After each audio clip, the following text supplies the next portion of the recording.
Alhamdulillah, alhamdulillahilladzi arsala rasulahu bil huda wa dinil haq liyudhhirahu 'ala ad-dini kullih wa kafa billahi syahida. Asyhadu an la ilaha illallah wa asyhadu anna Muhammadan abduhu wa rasuluhu la nabiyya ba'dah. Allahumma shalli 'ala Muhammad wa ala alihi wa sahbihi wa man tabi'ahum bi ihsanin ila yaumiddin, amma ba'du. Kita bersyukur kepada Allah Subhanahu wa taala atas segala nikmat yang diberikan oleh Allah kepada kita semua, terutama sampai pada petang hari ini kita masih diberikan kekuatan iman dan Islam. Kita masih diberikan kesehatan serta kesempatan sehingga kita masih bisa melaksanakan kewajiban kita salat maghrib berjamaah, dan kita lanjutkan dengan mengkaji agama Allah Subhanahu wa taala. Mudah-mudahan kesempatan semacam ini senantiasa diberikan oleh Allah kepada kita semua sampai nanti kita menghadap kepada Allah yang tentunya dalam posisi husnul khatimah. Salawat salam tetap terlimpahkan kepada Rasulullah Muhammad sallallahu alaihi wasallam sebagai khatamil anbiya wal mursalin, penutup para nabi dan rasul, yang tidak ada nabi lagi sesudah Nabi Muhammad sallallahu alaihi wasallam. Baik, kita masih membahas kitab Ahkamul Janaiz. Pada poin yang pertama berkenaan dengan kewajiban bagi orang-orang yang sedang sakit. Yang pertemuan sebelumnya sudah kita bahas tentang kewajiban pertama, yakni orang yang sakit itu wajib untuk ridho dengan qadanya Allah, ridho dengan ketetapannya Allah, sabar dengan takdirnya Allah, serta dia berhusnudzon kepada Allah Subhanahu wa taala. Baik, sekarang kita masuk yang poin nomor 2.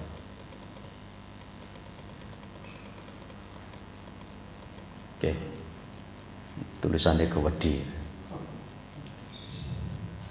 Wa yang bagi alaihi ayyakuna bainal khawfi war raja'i, yakhafu iqaballahi ala dunubihi wa yarju rahmata rabbih. Ini kewajiban yang kedua. Dan sebaiknya atas orang yang sakit tadi, dia itu berada pada posisi antara khauf dan roja, ya, khauf dan roja. Khauf itu takut, Pak.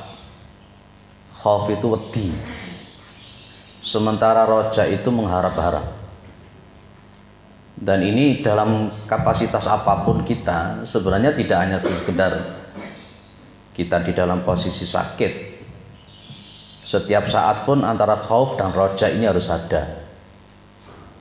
Termasuk di dalam kapasitas kita melakukan ibadah pun juga ada khauf dan roja.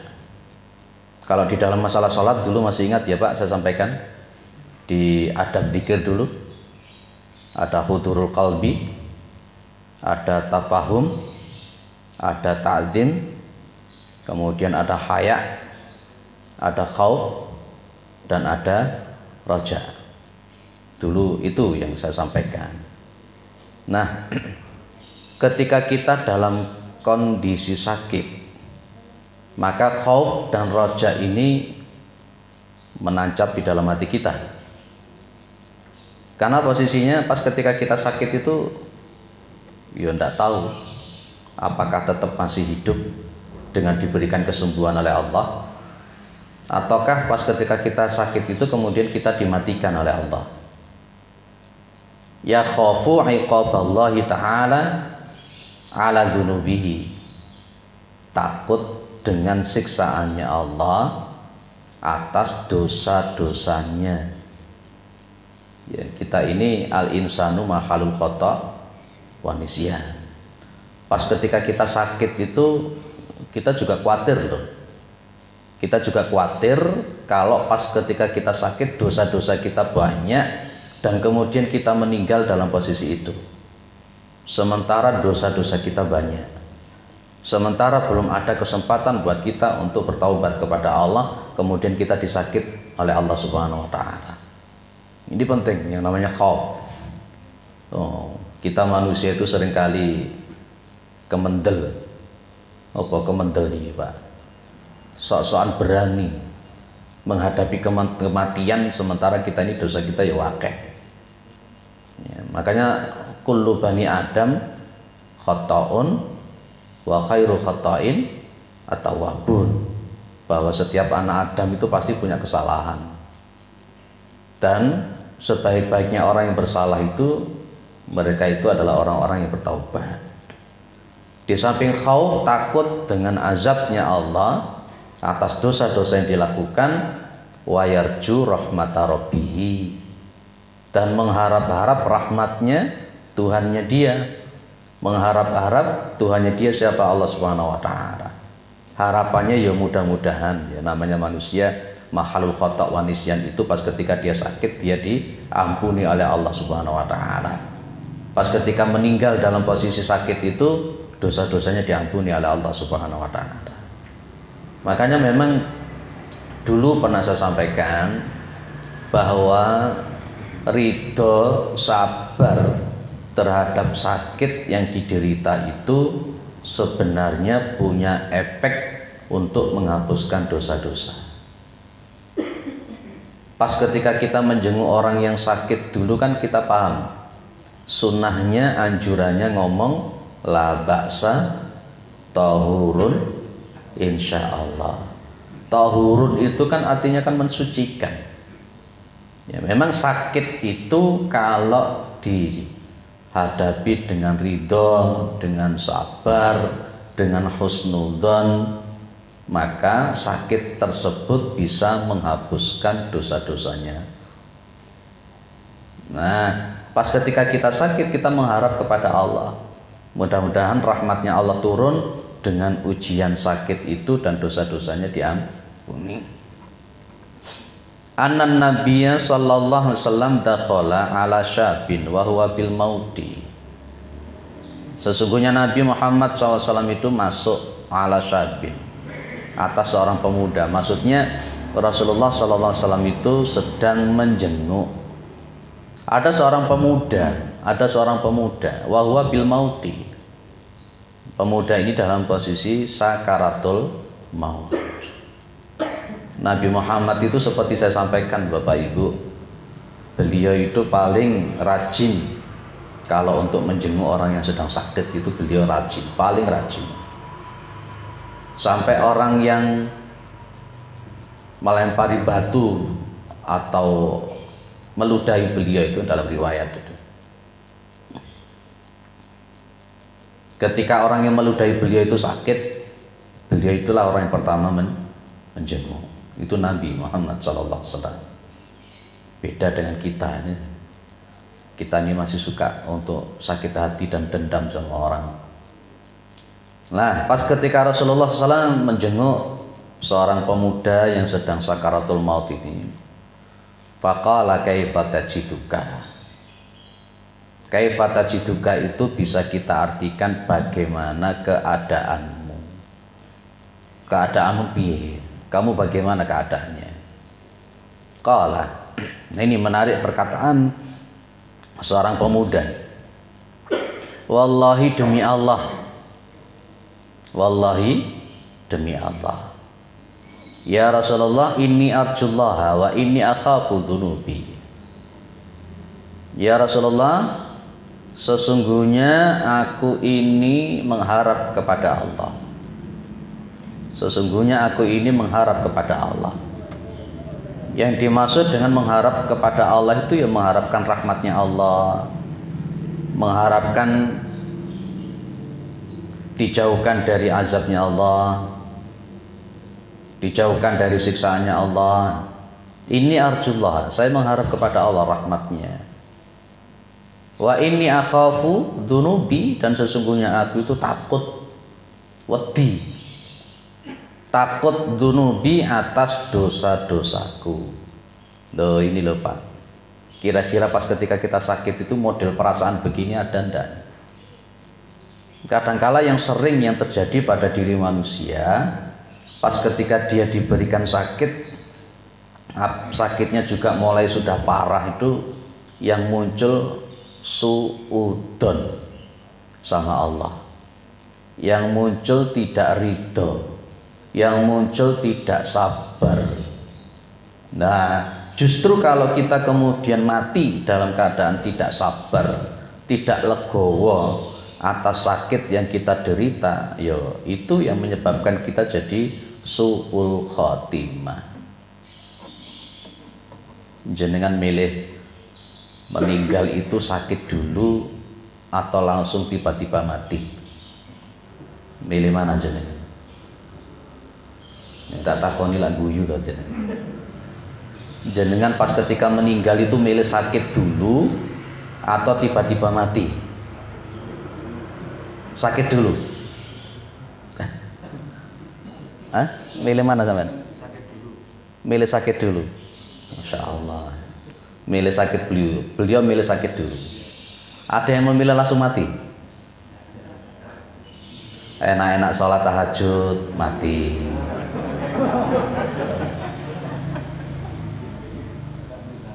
Enak-enak maca Quran mati. Enak-enak ceramah seperti ini mati. Itu berarti tanpa sakit mendadak langsung mati.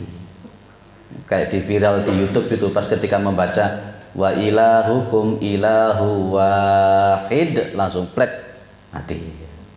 Tapi ada juga yang enak-enak joget ngeblak mati. Yes, berarti jenengan milih yang sakit dulu ya.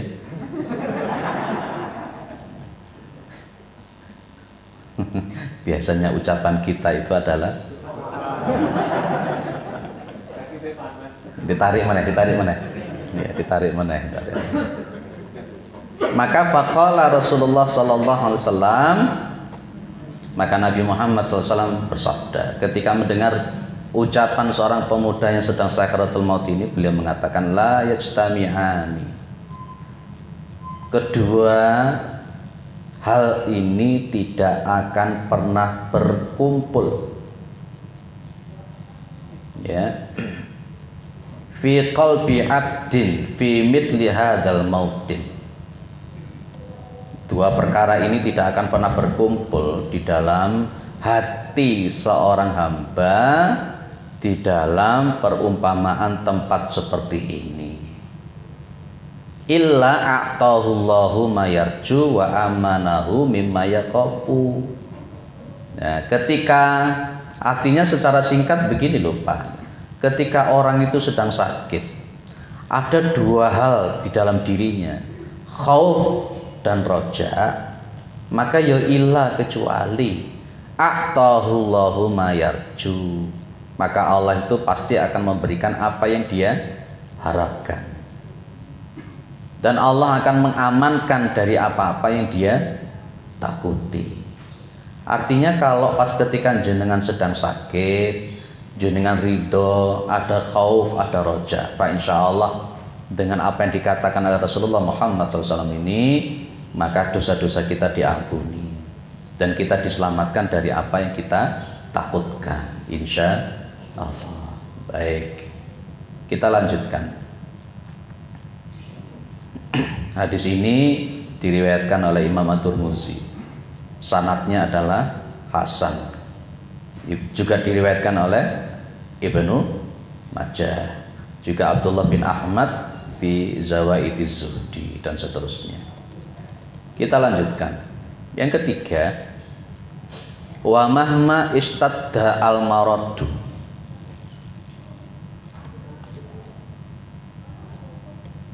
fala yajuzu ayatamanna al mautah. Nah, bila mana sakitnya ini sudah semakin parah, istadda itu semakin parah, maka falaya juzu ndak oleh, maka ndak boleh lahu bagi dia ayatamanna. Ayatamanna itu yang todai ngarep-ngarep, Ngarep-ngarep apa? Al mauta, kematian. Kalau sakitnya sudah semakin parah, ndak boleh kepingin dan mati, ndak boleh ngarep-ngarep mati, nggak boleh kepingin cepet-cepet mati. Gak oleh. Seseorang pas ketika sakit kepingin dan mati itu ndak boleh. Mengharap-harap mati itu ndak boleh, Pak.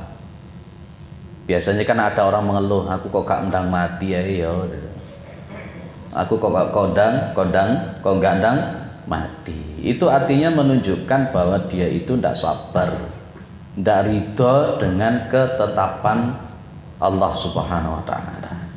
Ndak boleh mengharapkan mati ketika jenengan sakitnya semakin parah. Mengharapkan mati itu ndak boleh.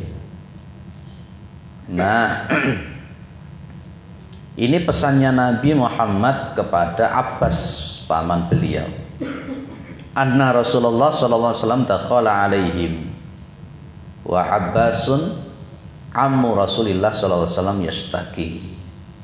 Jadi Rasulullah Muhammad SAW itu dakhala masuk alaihim, atas para sahabat Rasulullah sallallahu alaihi wasallam. Lah, Abbas paman Rasulullah itu sedang sakit. Inilah, Pak. Lah, pamannya Nabi ini fatamanna Abbasul mauta. Pamannya Nabi ini malah mengharap-harap, kepingin dandang mati. Jenengan pernah enggak mengharap-harap mati selama ini? Meskipun pas mungkin jenengan kena kesulitan, pas keteleyek-teleyek, kepepet, ngene iki penake mati yo, cek penak piye nggo di kuburan tambah ndak karu-karuan. Kepeduk malaikat mungkar nakir tambah ndak karu-karuan. Ada orang itu kena masalah itu dia bisa sabar, tapi ada kena masalah itu dia malah semakin tidak karu-karuan. Ya, dia kepingin lari dari masalah sampai dia mengatakan, sudah saya tak ingin mati saja supaya lepas dari masalah. Justru pas ketika dia mati tambah ketemu masalah lebih besar lagi. Ya, karena memang masalah itu sebuah sunatullah. Wong Allah mengatakan laqad khalaqnal insana fi kabad. Lah, pas ketika pamannya Nabi Abbas ini mengharap-harap kematian, maka Rasulullah sallallahu alaihi wasallam itu berkata kepada paman beliau. Ini pesannya Nabi kepada paman beliau tadi itu. Ya am, wahai pamanku, la tatamanna al mauta. Jangan sekali-kali jenengan mengharap mati. Fa innaka in kunta muhsinan, maka sesungguhnya engkau in kunta muhsinan, andai kata jika jenengan itu adalah orang yang berbuat baik, orang yang baik, banyak kebaikannya, kemudian fa antu akhor, kemudian kematian itu diakhirkan, maka tasdad ihsanan ila ihsanika. Maksudnya apa tuh maksudnya? Kalau memang jenengan itu orang baik dan kemudian kematian itu diundur, maka kebaikan jenengan itu akan bertambah. Kalau jenengan orang baik, banyak melakukan baik, maka kematian itu kemudian oleh Allah ditunda, maka kebaikan jenengan akan bertambah. Itu khairul laka, itu lebih baik untuk panjenengan. Jenengan sakit ya, jenengan gak usah mengharapkan yang mati. Kalau memang jenengan orang baik dan ketika kemudian itu diundur kematian jenengan, mungkin jenengan sembuh atau mungkin jenengan tidak sembuh, di situ kebaikan akan terus bertambah. Kebaikan akan terus bertambah. Tapi wa in kunta musian, dan jika jenengan itu adalah orang yang jelek, jika jenengan itu adalah orang yang jelek, fa antu akharu, dan maka kematian itu diundur, ditunda, maka fatus tak tabu min isaika khairul laka. Terus tak tabu Istaktabah, yastaktibu, istiqtaban. Itu artinya bertaubat. Kalau memang jenengan wahai paman adalah orang yang jelek, banyak kejelekan-kejelekan, maka pas ketika kematian itu diundur, ditunda, maka jenengan bisa bertaubat dari kejelekan-kejelekan jenengan. Maka khairul laka, itu lebih baik untuk jenengan. Itu loh. Maksudnya Nabi jangan mengharapkan mati itu ya itu. Kalau baik nanti tambah baik, kalau jelek nanti bisa bertaubat. Kayak jenengan yang sekarang usianya lebih dari 63, itu jenengan kan sakjane ngono dikai isyarah ambek Gusti Allah kau tobat. Karena Nabi itu pernah mengatakan, ya umurnya umatku itu ya rata-rata antara 60 sampai 70 tahun. Lek ngikuti Kanjeng Nabi ya 63 tahun. Lek saiki jenengan usia 65 tahun, 64 atau lebih dari 63, itu isyarah dari Allah. Isyarah dari Allah. Disuruh apa, Pak? Tobat. Nah, saya yakin di sini sudah ada yang lebih 63 tahun. Tapi usianya kalau sekarang usianya 62 tahun. Lek melu Kanjeng Nabi ya kurang setahun. Lek usianya 63 ya siap-siap. Lek usianya sik dawa tapi ya aja ngono. Itu hanya sekedar guyonannya kan begitu. Aja mentang-mentang sik enom bareng ngono kemudian aku sik tuwek apa sik enom lah sik matine sik adoh, ya tidak boleh begitu juga. Karena memang namanya mati itu idza jaa ajaluhum la yastakhiruna sa'atan wala yastaqdimun. Wis talah jenengan itu nanti lek mati mesti kepingin urip meneh. Setiap orang yang mati itu pasti pengen hidup lagi, Pak. Pasti itu. Banyak riwayat-riwayat semacam itu. Kalau orangnya bagus, syahid, dia pengen hidup lagi karena dia itu pengen perang meneh, pengen perang lagi. Tapi kalau orangnya jelek, wah itu kalau seperti di akhir-akhir surat Al-Munafiqun. yang wa anfiqu mimma razaqnakum min qabli ayatiya ahadakumul maut. Nanti di situ kan fayaqulu rabbi laula akhartani ila ajalin qarib fa asaddaqa wa akum minas sholihin. Sudahlah, orang yang mati itu pasti dia pengen hidup lagi, maka kita tidak perlu untuk mengharap-harap mati. Maka fala tatamanna al mauta. Paman, jangan jenengan itu mengharap-harap kematian. Loh, yang diperbolehkan itu ngomong apa? Lah yang diperbolehkan itu ngomong gimana? Umpamanya mungkin kita itu sudah luar biasa lah, namanya manusia. Kita boleh ngomong yang semacam ini.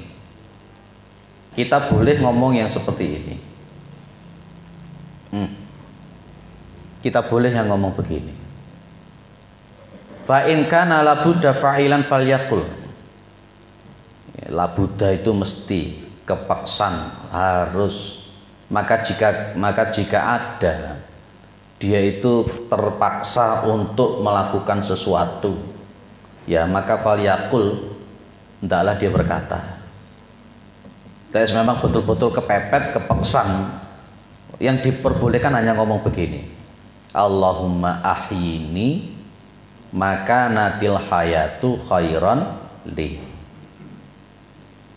Wahai Allah, hidupkan saya kalau memang hidup itu adalah baik untuk saya.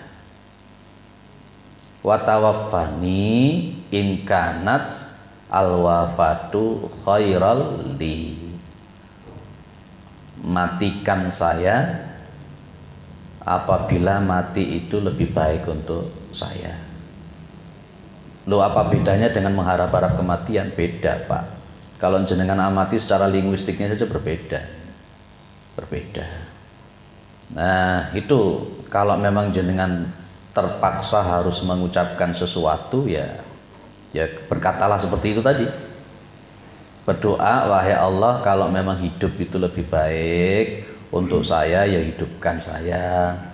Kalau memang meninggal, mati itu lebih baik untuk saya, ya matikan saya.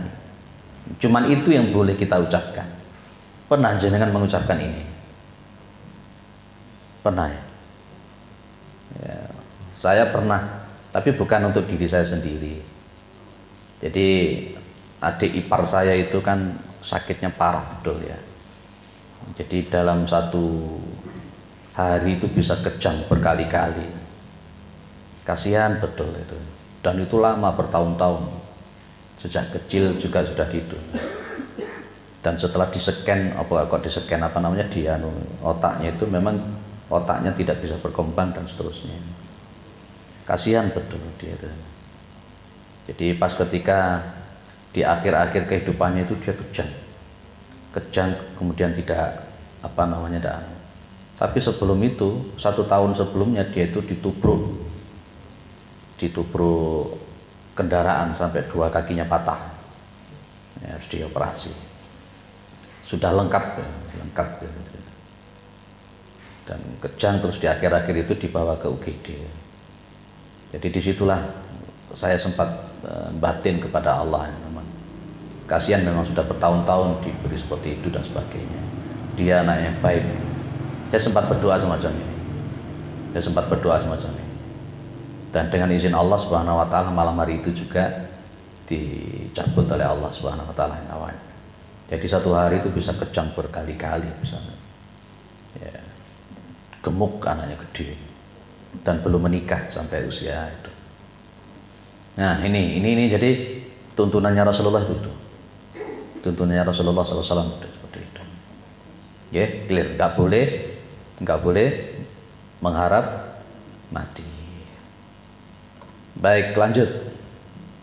Atau yang ada didiskusikan dulu sebelum masuk nomor 4?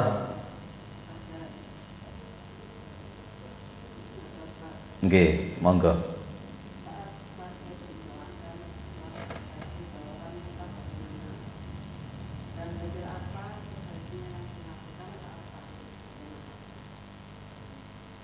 Apa Pak?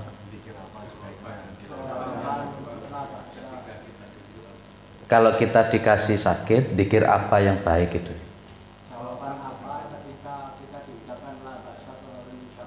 Oh, nggih. Di dalam riwayat-riwayat itu tidak ada riwayat tentang jawaban la ba'sa tahurun insyaallah. Tidak ada jawaban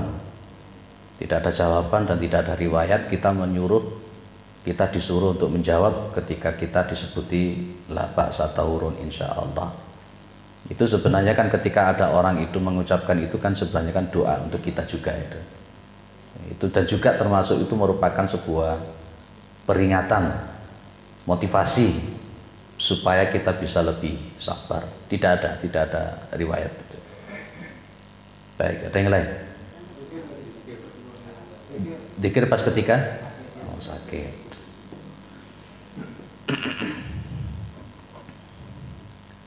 Pas ketika kita sakit, tidak ada tuntunan yang pasti, cuman begini.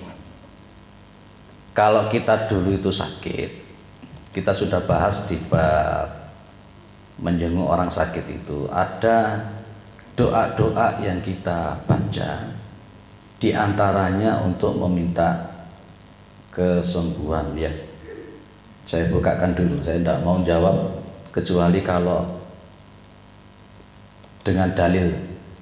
Nanti dong-dongi kalau jawab tanpa dalil nanti malah salah, ada karu-karuan.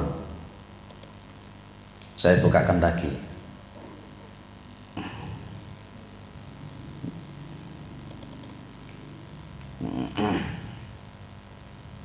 Pas ketika kita sakit, ada bacaan-bacaan tertentu yang ditunjukkan oleh Rasulullah, yang termasuk juga dibacakan oleh Ibu Aisyah kepada Rasulullah SAW. Saya bukakan. Ayo. rada lemot ya.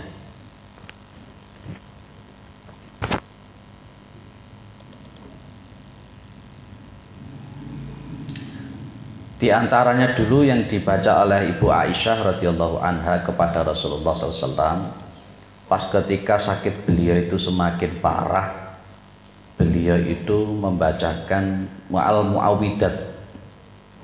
al-mu'awwidat kepada Rasulullah SAW. Kenapa ini? Hang ya? Ya, komputernya sakit apa enggak ini? Ini sudah kita bahas dulu detail di bab menjenguk orang yang sedang sakit ya. Ini kenapa ini kok murmur diem? Apa? Ya, kudu sabar ya. Ya, senjata makan tuan.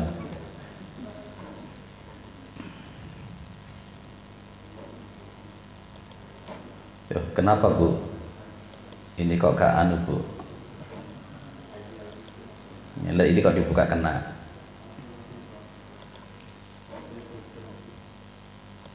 Oke, guys.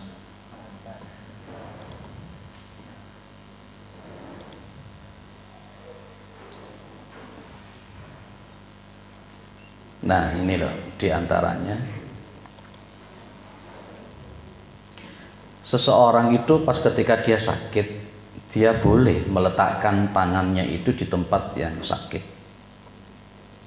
Kemudian dia mengatakan Bismillahi 3 kali dan berkata A'udzu billahi wa qudratihi min syarri ma ajidu wa uhadiru 7 kali, sambil dia meletakkan tangan itu di tempat yang dia sakit. Ini tuntunan Rasulullah ketika sakit. Ya, pas ketika letakkan semacam itu, entah nanti bisa sembuh atau tidak, itu bukan ranah kita. Di hadis ini juga jenengan juga bisa melihat itu Ibu Aisyah radhiyallahu anha ya, karena Rasulullah SAW itu sakitnya parah, beliau membantu membaca al-mu'awwidat. Al-mu'awwidat itu apa? Al-Falaq, An-Nas, Al-Ikhlas, yang kemudian ditiupkan kepada tangannya Rasulullah SAW, dan kemudian tangan beliau itu diusapkan ke tubuhnya Nabi. Itu yang kedua.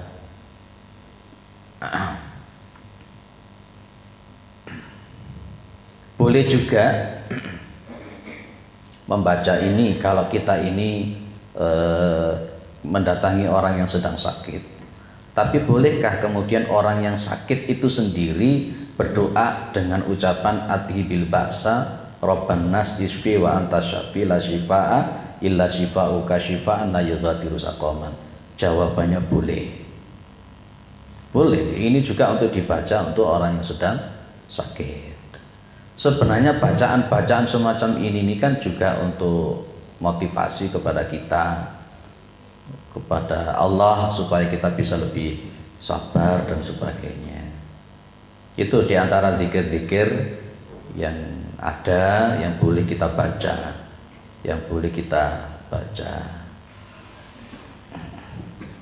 Boleh juga kita itu membaca ini.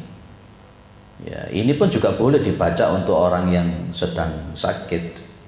Di antaranya as'alullaha al-azima rabbal arsyil azim ayashfiyaka illa afahu. Ini kalau kita menjenguk orang sakit, kita bisa bicara itu. Dan boleh kita kemudian membaca ini dan kemudian didoakan untuk kita sendiri-sendiri. Baik, ini dulu sudah kita bahas detail pas ketika adab orang sakit ya, dulu sudah kita bahas itu. Ada yang lain? Kalau tidak ada, lanjut nomor 4. Ini juga penting. Wa idza kana alaihi huququn falyu'addiha ila ashabiha in tayassara lahu dzalika wa illa ausa bidzalika. Dan apabila dia itu punya tanggungan apa? Hukukun. Hukukun itu jamak dari hakun, yang dimaksud adalah hak adami. Hak adami itu apa? Hak adami yang berkenaan dengan manusia.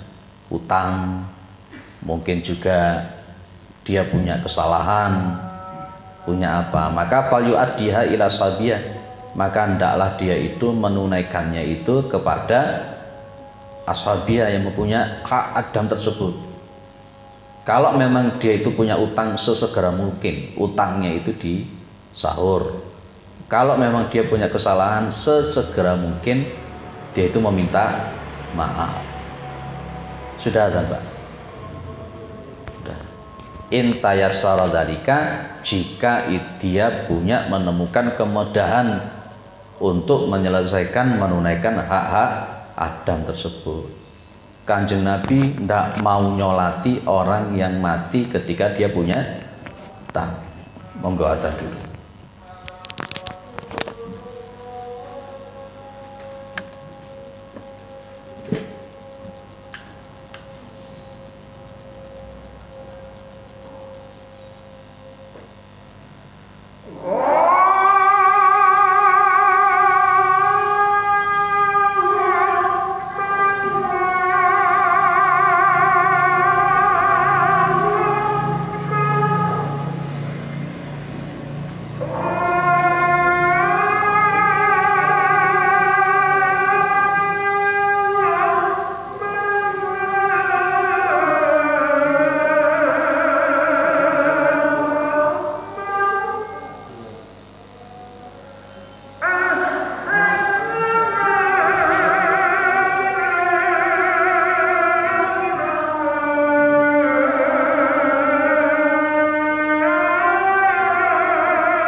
Kalau memang ada kemudahan, ya segera ditunaikan, dibayarkan pada saat itu ketika sakit.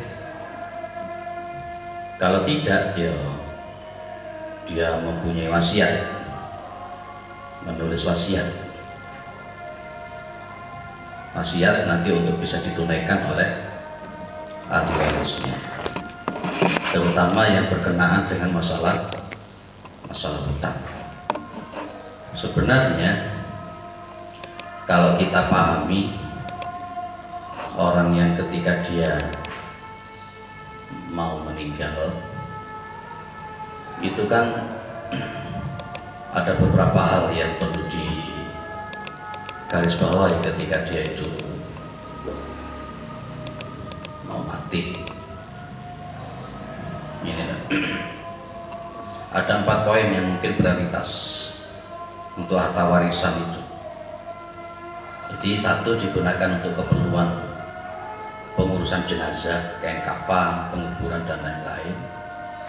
Nah, ini yang nomor 2, membayar seluruh hutang orang yang meninggal tersebut. Ya, kemudian yang nomor 3 adalah menunaikan wasiat orang yang meninggal tersebut sepertiga dari hartanya. Sisanya baru dibagikan kepada ahli waris. Itu sebenarnya ketentuan waris kan begitu. Nah, pas ketika dia punya hak adami, maka segera dia ambilkan itu untuk dibayarkan hutangnya. Kalau memang kesulitan pada saat itu juga dibayarkan, maka dia menunaikan wasiat, menulis wasiat. Itu perlu dipahami.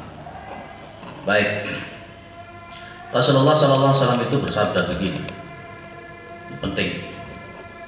Man kanat indahu matlamatun li akhihi min irdihi aw malihi. Barang siapa yang dia itu punya, kanat indahu itu berarti dia punya apa? Matlamatun, perbuatan dolim. Matlamatun, perbuatan dolim, li akhihi, kepada saudaranya. Dia punya kezaliman berkenaan dengan hak adab kepada orang lain, baik min irdihi. Irdi itu ya berkenaan dengan harga diri, mendolim orang berkenaan dengan harga diri kan banyak.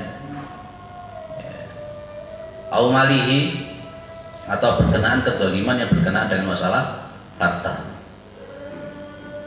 Dulu pernah saya sampaikan, ada seorang wanita yang dia itu tiap malam tahajud, kalau siang hari dia selalu puasa sunnah, tapi dia itu tidak mampu menjaga mulutnya, suka untuk mendolimi tetangganya, menyakiti tetangganya. Yang Nabi Muhammad kemudian mengatakan wahya finar, wanita itu ada di dalam neraka. Lah, ucapan-ucapan dia yang mendolimi tetangganya itu namanya matlamatun li akhihi min irdi, yang berkenaan dengan harga dirinya orang. Jenengan mencaci maki, jenengan merendahkan, jenengan ngelokni, itu termasuk matlamatun li akhihi min irdi. Au malihi, atau berkenaan dengan hartanya temannya itu. Ada yang dikorupsi, ada yang diutil, ada yang dicopet, ada yang dicolong. Termasuk yang paling parah berkenaan dengan tanah yang jenengan tempati. Jenengan punya tetangga, baru jenengan bangun rumah, jorok sak meter, setengah meter, itu luar biasa, itu kedoliman yang luar biasa juga. Kenapa hal semacam itu nanti akan dimintai pertanggungjawaban? Fayu'addiha ilaihi, maka hendaklah dia itu menunaikannya kepada saudaranya tadi, apa? Meminta maaf. Kalau dia punya utang, ya bayar utangi, gitu loh Pak, maksudnya itu. Qabla ayyatiya yaumul qiyamah, sebelum sampai datang hari kiamat. La yuqbalu fi dinarun wala dirhamun. Pada waktu yaumul kiamah nanti itu yang namanya dinar dan dirham itu tidak diterima, sudah tidak butuh. Allah tidak butuh duit, tidak butuh duit. Coba kita lihat di sini ketika itu. Kalau kita belum mendapatkan halal dari orang yang kita dzalimi, in kana lahu amalun salihun ukhidha minhu wa uqtiya sahibahu. Jika dia itu punya amal yang soleh, maka ukhida, maka diambil amal solehnya itu Pak minhu dari orang yang beramal soleh, terus diberikan wa uqtiya sahibahu, dan diberikan kepada temannya tadi yang didolimi. Jenengan punya kedoliman sama orang, jenengan mati, jenengan belum meminta maaf, jenengan belum menghalalkan, maka amalan baik jenengan itu diambil, diberikan kepada orang yang jenengan dolimi. Ya. Meskipun pahala jenengan banyak, nanti ternyata amalan jenengan di yaumul qiyamah habis. Kalau wa illam yakun lahu amalun soleh, kalau dia itu memang sudah amalan solehnya ndak ono, misalnya tak dikekno orang yang didolimi belum meminta maaf, maka ukhidha min sayyiati sahibihi fahumilat alaihi, maka dosa-dosanya saudaranya yang didolimi tadi diambil, dipindahkan kepada orang yang mendolimi. Piye lah semono Pak? Ya, jenengan berbuat baik, sholatnya akeh, posonnya akeh, tahajudnya banyak, jenengan banyak berbuat dolim, belum meminta maaf, jenengan mati, maka amal soleh jenengan diambil, diberikan orang yang jenengan dolimi. Kok ternyata orang yang jenengan dolimi masih banyak, sementara pahala jenengan sudah habis. Dibalik sekarang, dosanya orang yang didolimi diambil, diberikan kepada jenengan. Meskipun mati dalam keadaan pahalanya banyak, tapi dolimnya banyak, hak-hak adamnya banyak, akhirnya kemudian pahalanya jadi habis. Itu ya. Nanti kita lanjutkan lagi di poin nomor 4 ini di pertemuan berikutnya insya Allah. Mudah-mudahan kita husnul khotimah. Pertanyaan saya ulang, wis dijawab sing mantep. Mati ini loro dhisik apa langsung mati? Sing mantep jawabnya sing penak. Oh, langsung mati pas sholat. Berubah sudah. Berubah. Kalau tadi pengennya sakit dulu, sekarang berubah. Insya Allah kita meninggalnya dalam posisi husnul khatimah, dalam posisi kita melakukan kebaikan yang diridhai oleh Allah Subhanahu wa taala. Subhanakallahumma wa bihamdika asyhadu an la ilaha illa anta astaghfiruka wa atubu ilaik.